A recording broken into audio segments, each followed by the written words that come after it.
So, Shalom Ubracha, and it's good to be back after, I think, at least 2-3 months. Such obstacles, but at the same time, it's good, and we're gonna get there. We're gonna get there. The lesson is getting more and more exciting, more amazing.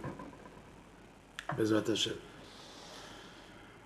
Okay, fine. So we are still in Rav Noson's summary. This is Seif, paragraph number 9. I want to go faster, but there's so much on this from Rav Noson that we can't skip the details. Bezrat Hashem. There's such amazing stuff here. We're Likutey Moharan, lesson 24, Torah Kaf Dalet. We're still Rav Noson's summary in paragraph number 9. Okay?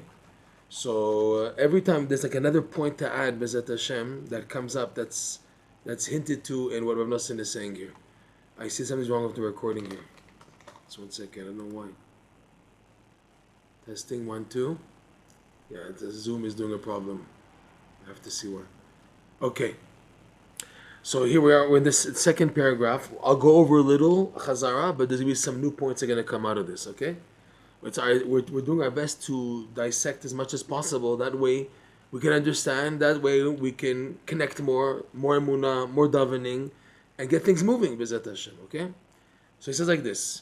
Rav Noson's summary of these ideas, which are very deep. Vehu, again, in the beginning of section 9. Ki ha-keter hu ha-meyashev ha-mesader et ha-mochin. What is the keter? The keter, like we said earlier, is what settles and organizes the mind. Okay? It's a faculty that the mind needs. If the mind doesn't have, I don't have 9, I only have this. it can't be. Yeah, it's in it. It's in the BRI edition. They give it a new 9, a number. That's why it's really tet. See, look at the next paragraph. There's no number either. The next page. Go to the next page. On the Sabbath Ve'atuna, they didn't call it Yud. It has no number. You see? So in the English edition, and also all upgraded editions of Likutey Moharan, they add that thing. They make a separation. Okay? So it's like this. Vehu ki ha-keter hu ha-meyashev ha-mesader et ha-mochin. What is the keter? The keter, huh? That's great. Thank you. The organizing and structuring, the settling of the mind. This is so needed. If there's no settling of the mind can't work. Because the mind, Rabbi Nachman says in Rabbi Nachman's wisdom, Simchat Olam, that a person is constantly thinking. Even when you're sleeping, the mind is working. The mind works 24/7. It doesn't rest. Even when you're sleeping, the mind is working. Proof is you have dreams. What are the dreams? If the mind is not working, there should be no dreams either. But the fact that there are dreams means that something's happening, okay? It may be in a different process, okay? Each person has different dreams, but the mind is always working.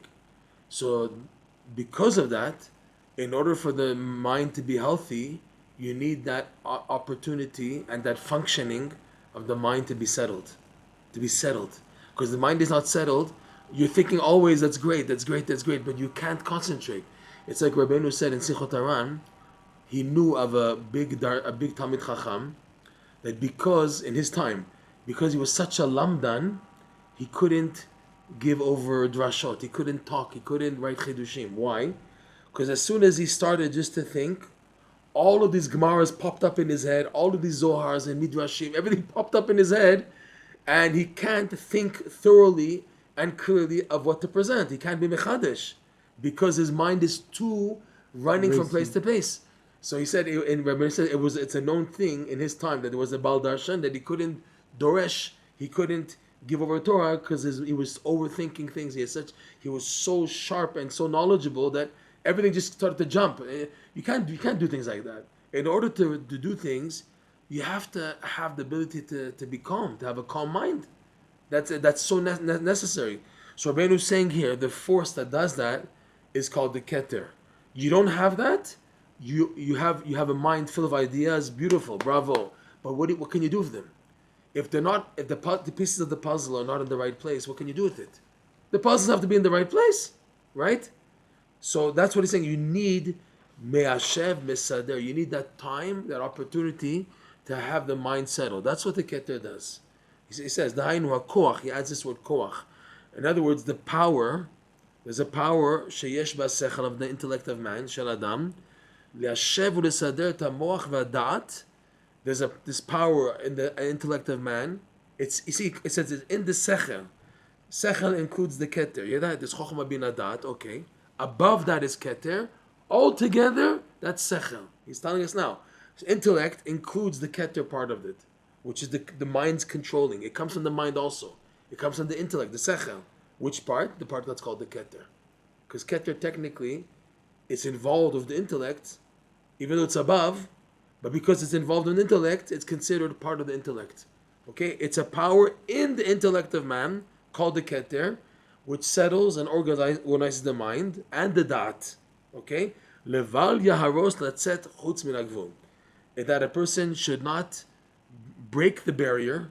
He shouldn't destroy and go past his barrier. A person has to work within his barriers. If it's in any area of life, if it's in learning, what to learn, how much to learn, if it's in davening, how much to daven, everything has a limitation. You have to make sure you guard those limitations. If you don't, you're gonna conk out, you're gonna crash at any level. If it's sleeping, if it's eating, if it's studying Torah, davening, if it's going to work, everything you do can't be okay, it's hefker, we just do as much as we want. No. You have to have a gvul. So that also, the gvul, the boundary is set by this power of the mind called the keter, which settles and organizes the mind. That it prevents the mind to go past its boundary. It should not go there. And this power of the mind is what we call in the Kabbalah the keter. So Rav Nosson is explaining on a simple meaning, what does keter mean? It means the mind's faculty to be settled. That's what it means. It's to help the mind that it shouldn't overdo it and go into domains which is not ready yet. To stop, to put on the brakes. So this power of the mind, mechitzah, it's like a wall, a separation, a boundary, a mechitzah, which separates, which interrupts between the intellect of man and between the infinite light. Because the goal of the mind is to run to connect to the infinite light. But it needs a wall. You can't do that. I have to stop that from happening. Because this power of the mind, which is the settling and organizing of the mind, it delays, it prevents the mind at the time that the mind is running and pursuing, right? To go up, to pursue the infinite light. So the keter, this power of the mind, the settling and organizing, is there as a boundary, that a person should not try to destroy the boundary to go up to Hashem. Look at the term, he's borrowing this term from the Pasuk regarding Har Sinai. That la'alot el Hashem, that when the Jews saw the revelation, they wanted to go up. So also, everyone has that. Everyone in life has this experience where they're on a high, but you have to know, hey, take it easy. You have a green light, but it's, if you go to, vroom, you press on the gas at 150, then you're going to lose it. You're going to crash. Okay? And you're going to an area which is above your mechitzah. Every Jew, you see, a mechitzah is very interesting. You have a child whose brain capacity, left 6 years old, he can't handle algebra. You can't give him calculus because his boundary is not there yet. It's beyond his boundary. What does it know? He knows 1 plus 1 is 2, 2 plus 2 is 4. He knows basic mathematics. Then you teach him minus, and then multiplication, and then division, and then you learn how to do pi, and all it goes step by step. Every time new information comes in, so the mechitzah is expanded, okay?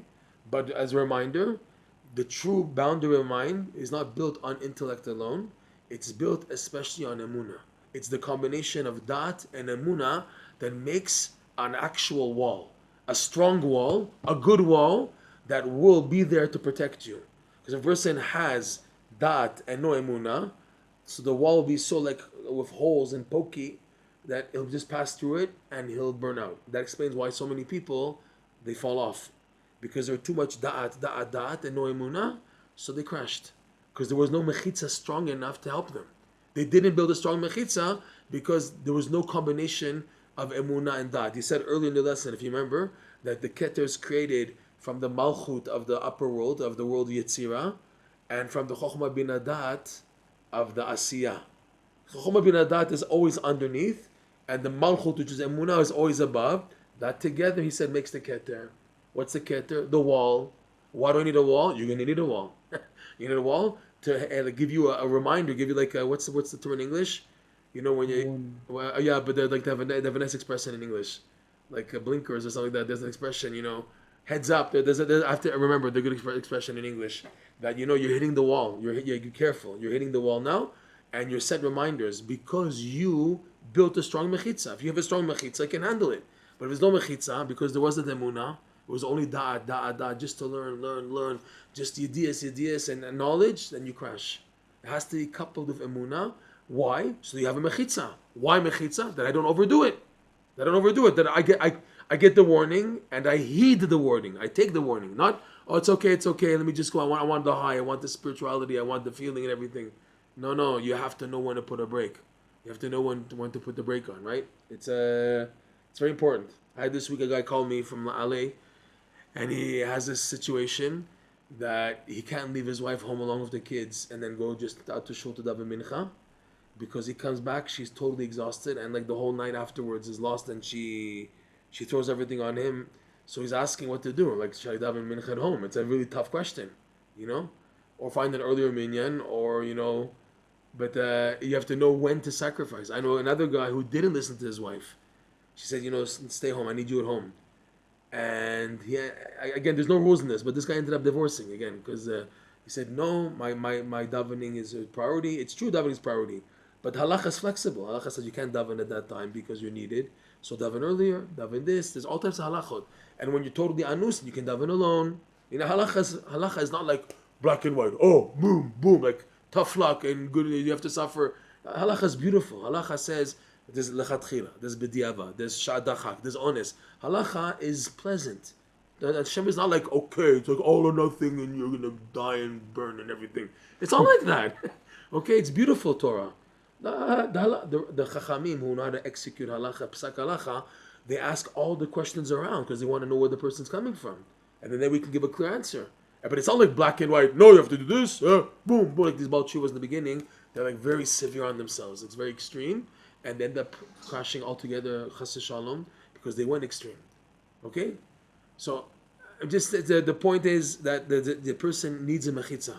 The mechitzah is built, the keter is built, the power of the mind to be settled and organized, which is what the mechitzah is meant to do. It's meant to put a break on a person, so now he can settle the mind and organize the mind, which is needed, because the mind is always running to pursue. Take a break, settle what's inside. That's the wall. It's created to emunah. Okay, emunah, and we said in the lesson, and we're going to go into this a little, that in order to create the balance of emunah and da'at, you need to be b'simcha. You have to be someone working on being happy, especially aiming to do all your mitzvot b'simcha. To realize, my davening in the morning, it's davening, okay. But if I do it b'simcha, it's a totally different thing. And this type of simcha is what's going to connect me to the keter, B'ezrat Hashem. To build my keter, which again, the prerequisite is emunah and da'at, but it's dependent on the simcha, the prerequisite of the simcha. If you work, and Hashem says, Rav Nosson goes into this, I'll jump a little. Rav Nosson says, the keter is called simcha. The source of all joy comes from the keter, this wall. Because the pasuk says, Simchat Olam al Rosham. The pasuk the Gemara in Shabbat brings, when the Jews lost their crown. They said, Na'aseh v'nishma, they got 2 crowns. Golden calf, they lost the crowns, right? So, and the Gemara continues, but in the future, Hashem's going to restore the crowns. Like it says, V'simchat Olam, and the joy that was there will be again restored al Rosham, on their heads. It's calling the Ketarim joy. So Rav Nosson says that the source of all simcha is the Keter. Why? Why is the Keter the source of all simcha? Because the Keter is the gateway to the highest level you can reach in connecting to Hashem. When you think about that, there can be no greater simcha in life than having that happen. The greatest simcha is that I'm doing the maximum in my life to connect to Hashem, and that's the best thing I can be doing, and because of that, I'm the happiest person in the world. I'm not wasting my time eating chocolate bars and buying lottery tickets and wasting my time. I'm doing something which has meaning, and it's connecting me to the highest of level. That's why he says the only fuel the true fuel of the Keter, because it's the source of Simcha. The only way to get there is by doing dafka mitzvot besimcha in this low world. In this world of Asiyah, Hashem wants you to do. You have to do, and the doing is besimcha. You can't say, okay, I'll think about tefillin and meditate on tefillin, and it's as if I put on tefillin. No, you got to actually put on the tefillin. I'll think about meditate the blessings, and it's as if I'm saying, no, you have to say the bracha of your mouth. There's halachic ramifications of doing. You have to take the. You can't say, I'll focus on the meditations of the lulav and etrog. It'll be there, but I'm focusing on over here, and it's as if. No huji buji. You got to do the mitzvah. You got to take the lulav and etrog in your hand. The thing is, the doing is with simcha. Now, why am I with simcha? Because like Rav Nosson says in this example of the tzitzit, you buy it for nothing. Talit katan. How much it costs? $20, $30, let's say. You say a bracha, and the tzitzit connects you to the infinite light. What can be greater joy than that? That you're doing something, of course it requires emunah, you have to believe what you're doing. But when you're doing mitzvot, and what's happening with your mitzvah, where it's taking you, so that simcha, that's triggered by it, is the key to lead you to the Keter. Okay, because the source of the joy comes from the Keter, because that's the highest pinnacle you can reach in connecting to Hashem, in anything. Knowing Hashem, being close to Hashem, it's the Keter. You're there already, you're at the maximum level. And it's dependent on what? It is what? It's Simcha. Because it's the maximum level, it's Simcha itself. And that Simcha is dependent on the little nitty-gritty Simcha of the tiny mitzvot you do in this world. Little you, yeah, who am I? You and your bracha shayatzar, and your bracha on the peanuts that you ate, and your bracha on the banana, okay? And you're going to the mikveh, and you're learning halacha, and saying a word of prayer, saying kriyat shema, and bizman. You're doing Amshah Shmoneh Esrei. All these tiny things that you seem, you compare my davening to the davening of some Rebbe. Who am I? No, that's your gateway to your Keter, your mechitzah. Your mechitzah, B'ezrat Hashem. Everyone has a different mechitzah, like we said. But the mechitzah is always changing. That's what we got into earlier. The mechitzah is always changing dependent on your fuel. How much da'at and how much emunah together. So that expands the mechitzah. You have like a small mechitzah, a Keter, but the more you expand, it grows also with you. Your mechitzah, your wall grows with you. It grows with you, B'ezrat Hashem, okay? So all that is dependent on emunah and dat, and emunah and dat is dependent on simcha, in particular simchat mitzvah. And we said hundreds of times, and when you're so down that you don't know how to do mitzvah b'simcha because you're just so out of it, so you use fake simcha, you fake it till you make it. If it's simcha of the future, which is the greatest one, then in the end everything's going to work out. You try to detach, it's not so easy to do, but when a person is rock bottom, he can't find anything to be happy about, and there's nothing to be happy about, and his life is like miserable, like some guy in a jail cell for life, let's say, for example. So all he can look forward is the future, the resurrection of the dead. As a Jew, as a Yid, he has hope that in the end everything's going to work out. He won't be in jail for life. It won't be forever. There's hope, okay? Or there's the telling of the jokes, okay? I have some new jokes, but I have to save them for my trip. I'm sorry. I have a trip coming up. I have to save all the good jokes for the trip. I need every single joke available that's fresh and new. So we'll save them, okay? Telling jokes, dancing, music, finding your good points, giving thanks to Hashem. All that is considered fake simcha compared to vis-a-vis where you have to get in simcha of the mitzvah. I have to do now mitzvah b'simcha. I don't have it. Okay? I don't have it. So I use fake simcha to come to that. And then Rabbi Nachman says you're allowed to and you must. And that's the only way today to come to even simcha doing mitzvah is you have to fake simcha. You have to fake it until you make it into the true simcha. And then you have happiness. You can do a mitzvah with joy. Guy wakes up late. I'm happy though. I'm happy. I put on my tefillin still. So I did. It's not my fault. But I put on my tefillin if it's 11 a.m., 12, 1, whatever. I put on tefillin today. That's already a good point, right? There's a guy I know, and he's always rebuking me. That's personally because unfortunately, lately I daven late because of health reasons. And he sees that he's very he's like old Yerushalmi guy, and he sees me coming daven late. He goes like this to me, it's what value is it? And once I said to him, I say thank you that I'm davening. What do you? Am I yotze according to one halachic opinion? He said, yeah, but it's not according to all the opinions. I said, but it's according to one. It's in the Mishnah Berurah. He said, yeah, okay, so what do you want from me? I'm trying my best. I do want to wake up earlier. I have major obstacles, and you're just putting me down. If it's for bizyonot, I should shut up. Yes, if I want lesson 6 bizyonot, I should be quiet. But now that it's like a hashkafa, It's like I have no value. What another Rav once told me, what does it matter if you say tachanun or not after your Shemona Esrei? Like as if at this time, what does it matter? I say to myself, if I'm within the parameters of several halachic opinions in the Shulchan Aruch, for example, there's one opinion which again is the b'diavad, is you have until mincha gedola to daven shacharit.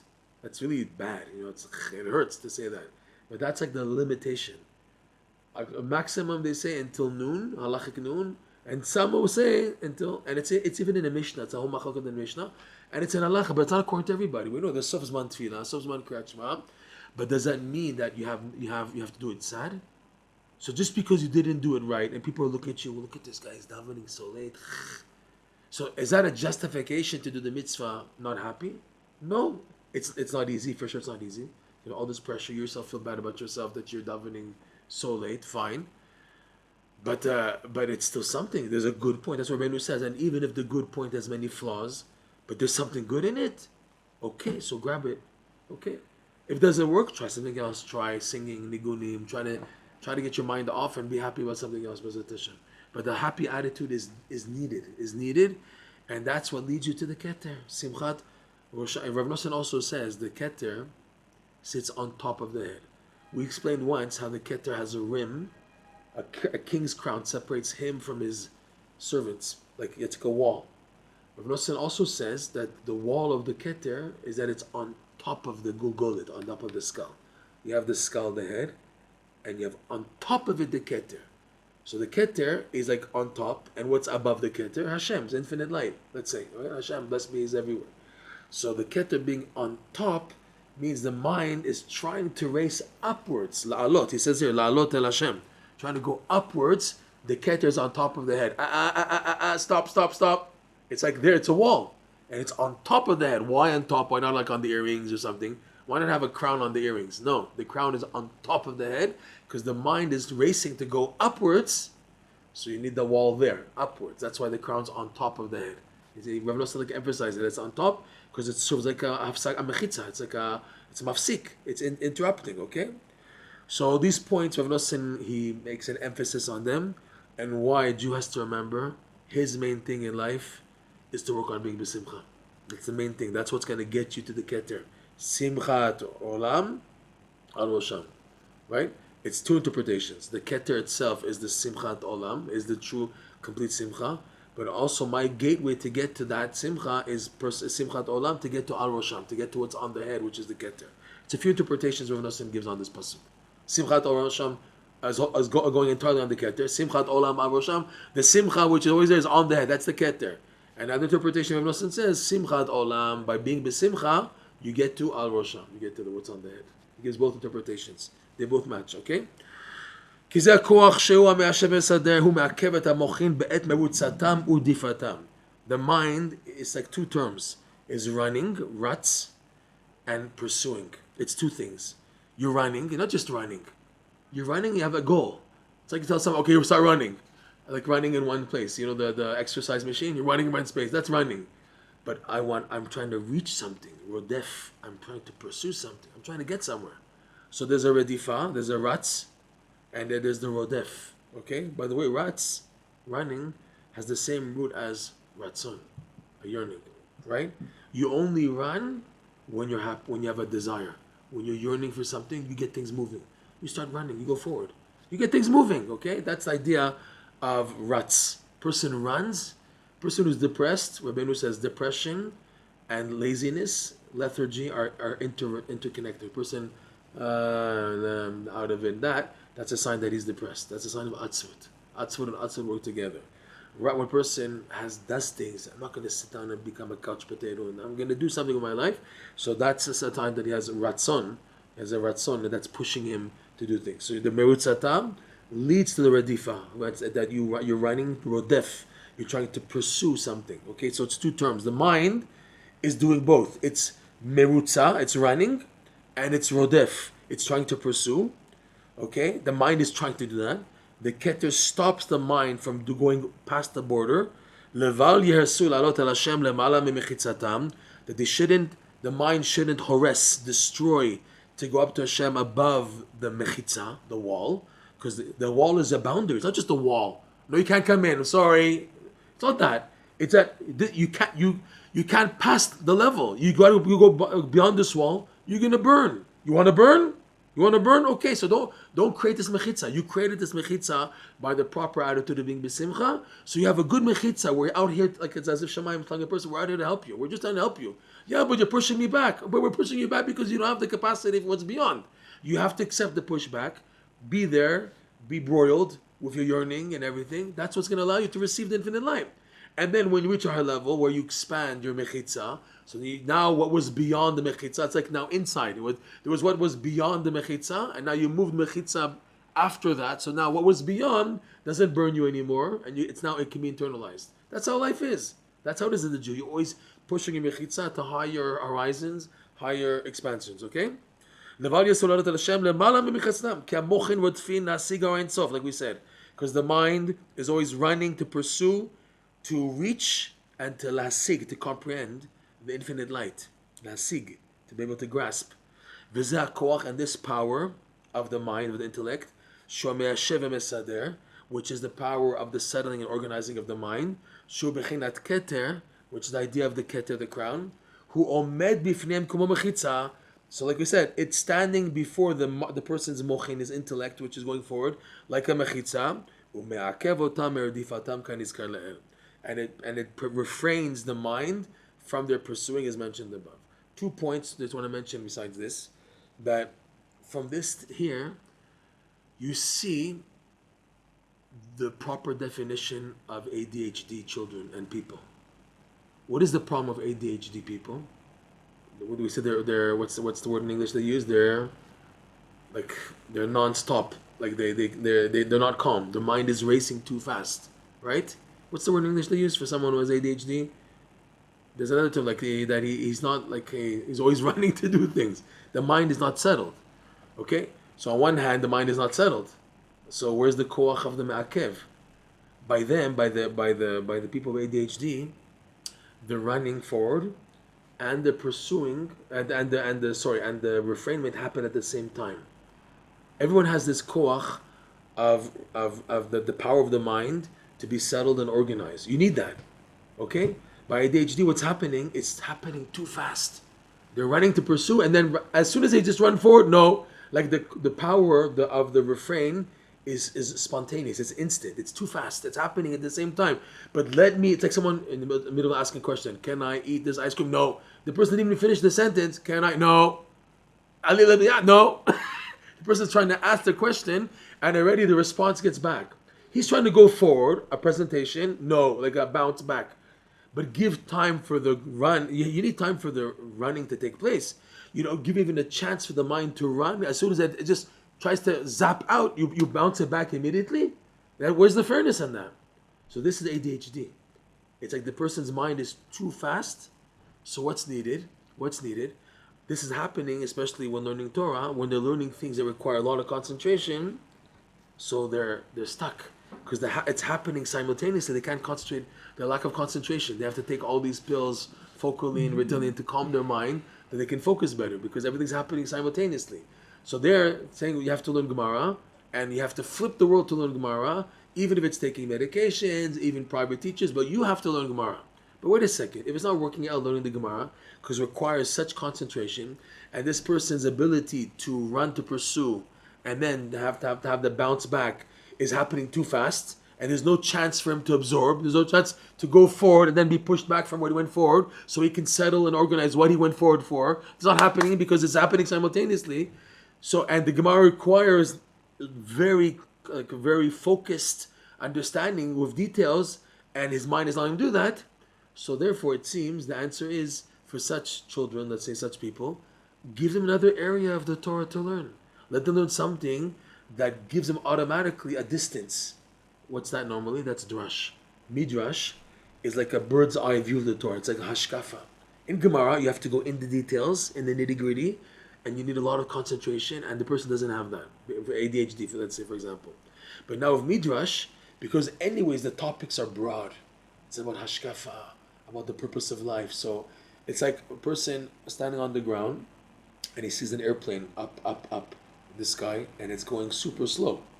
In reality, it's going fast, But because of where he's standing from his perspective, it's going slow. That means there's enough time for the eye to see the plane and the information to bounce back. And he sees it's going slow. It's enough time for him to grasp and then to return to himself. Because it's such a highly removed concept, it's so far from him. Okay? So that's what Drush does. Drush gives the person hashkafa on why am I here, why am I serving, what's the purpose of all the Gemara and everything. And with time, the Torah heals a person. So if you give a child an opening, let's say through Drush, then afterwards he'll have strength from the Torah, and then he'll be able to tackle the Talmud. Then he has strength. But if he never had that opening in the first place, what do you expect from him? He's scared. I expect him to have any handles, okay? So this is one thing about, he calls the Keter the mind's power. By Rav Nosson saying the mind has this koach, it makes it sound like everybody has this koach. It's like when you're Keter, oh my God, Keter, a Kabbalistic term for tzaddikim, for Kabbalists, well, what did it do to me? But then Rav Nosson translates the Keter as the koach of the sechel. That means it's like he's explaining like anatomy, spiritual anatomy of every human being. That the mind, he says the mind, he didn't say of a Jew. So the mind of a person, of a human being, has this koach to settle the mind, to be settled. That's called Keter. Everyone has it. From the highest of the high to the lowest of low, you have your own Keter. Just by each person is a different level. But there is this Keter, which is what allows the mind to settle and organize. Everyone needs that. Whatever they're doing in life, you need the Keter to settle and organize the mind so that you can absorb the information and do something with it. Put it in the right place. Okay? That's one thing. There's another thing, there's a commentary on Likutey Moharan. It's called Yad HaNachal. He says something amazing just about the Ktoret. The Ktoret, we said earlier, is like Simcha. He equates Rabbi Nachman doing mitzvot with Simcha as like the Ktoret. That's why it's so important to not skip the Ktoret in the davening, to recite Pitum HaKtoret, because we don't have the Ktoret today.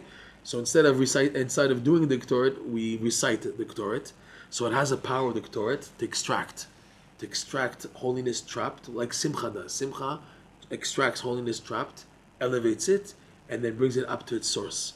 That's why the Torah brings Simcha, because Simcha does the exact same thing. When a person does Simcha, when he does a mitzvah with Simcha, he's able to extract whatever is trapped in the klipa and bring it up to the Keter. So the commentary points out something amazing. By the Ktoret, you saw two functionings of the Ktoret. What were they? Number one, on Yom Kippur, Kohen Gadol entering the Holy of Holies. He can only go in with the Ktoret. He has to make the incense burn inside there with the whole beautiful mushroom, whatever it's explained and depicted in Masechet Yoma about what the Kohen Gadol did inside in the Holy of Holies of the Ktoret and the incense. Okay? And it was only through the Ktoret that he can access the Keter. The Keter corresponds to the Holy of Holies, because it says in the Mishnah, there were 10 levels of holiness that came down to the world, right? And Eretz Yisrael took 9. So the first one, the lowest level is, or Eretz Yisrael took all of them, I think all of them were, the lowest one is the rest of the world, and 9 are in Eretz Yisrael, and number 10 is the Holy of Holies, the Kodesh Kodashim. So the number 10 is like the sphere of the Keter. Keter is number 10 in the Sfirot. So the Holy of Holies in the Beit HaMikdash corresponds to the Keter. And the Kohen Gadol is only allowed to enter there on the 10th day of Tishrei, the 10th day, which is the day of the Keter, of Yom Kippur, to go in to Holy of Holies, but he can only go in if he activates the Ktoret, because then the Ktoret allows for the whole procedure to happen. Because the Ktoret leads to the Keter. That's what the Kohen Gadol. Second functioning of the Ktoret is what? That when, God forbid, there's a plague, there's Magefa, there's judgments and dinim against the Jewish people. So the Ktoret was lit by Aharon, for example, to go in the plague. He lit the Ktoret and it stopped the plague from continuing. It interrupts the plague. So till today they say Ktoret is very powerful to mitigate harsh judgments and stop any plague, any evil coming in. So these are two opposite functionings. One is in the Holy of Holies on Yom Kippur. That's the Ktoret, that lets them access the Keter. And then to go with the low, the klipot, and to go there and to smash and mitigate the judgments, like two opposites. So really it's one. Because the Ktoret, once it smashes the klipot, it does extraction, and it's so powerful. It has 11 fragrances, which means it goes up. The minus 10 is like 11 is like 10 plus minus 1. That's how it's 11. There's one fragrance which is considered like the minus 1, and that bridges the other 10 to go back, or the opposite. The whole 10 of the Ktoret goes into the minus 10 of the klipa. And the number 11 is like what's interfaced between the minus 10 of the klipa and the plus 10 of the kedusha. That's why it's 11. As the 10 of the holiness plus number 11, which is the bridge to the minus 10, it extracts and brings it back to the holiness. Okay, so it fits in perfectly. The Torah does one extreme avodah of getting simcha that's trapped in the klipa, because like we said, the only way to connect to the Keter is by simcha in this world, doing mitzvot by simcha. So just like the Keter had in it chelbena, right? What does it mean? Chelbena, it stinks, but it's part of the fragrances. So also when I do a mitzvah, I have bad points. I can feel negative about it, but it's the minority. The majority is it's 10-1. 10 is positive in the Keter, and there's 1 minus 1. The chelbena is galbenim, it's minus 1. So also when doing anything, the Yetzirah makes you feel it's all bad, but the reality it's minus 1 against 10 positive. In other words, you have much more to be happy about in what you're doing than to be sad. Oh, but it's like this, it's like that. Like the chesronot, what's lacking, it seems to be the majority, but it's only a ratio of 1 to 10. It's like minus 1. There's another 10 positive against that. You don't see it because it's overwhelming. The galban and the chelbena is overwhelming with the stench. So too, the person's bad points in doing a mitzvah, they give a bad stench and they make their presence known like as if it's all us. It's all bad. But the reality is there's plus 10. In the Torah there's minus 1, but there's 10 positive. So like we say, midah tova meruba, always. There's a rule that the good always has the upper hand. The good has the upper hand. You get the impression, yeah, but it's just so bad. Because the bad is making you distorted impression that it's all bad. But the reality is it's only 1 to 11. It's only 1. It's like it has the lower hand. It's nothing. There's plus 10 that you're not activating. What do you want from me? I want you to focus on the good. Fake the simcha so we get to appreciate it. It's not easy. Not nachon. That's why we need this lesson so much. Working on the simcha gets you more the simcha attitude, Bezrat Hashem. Okay? We'll stop here.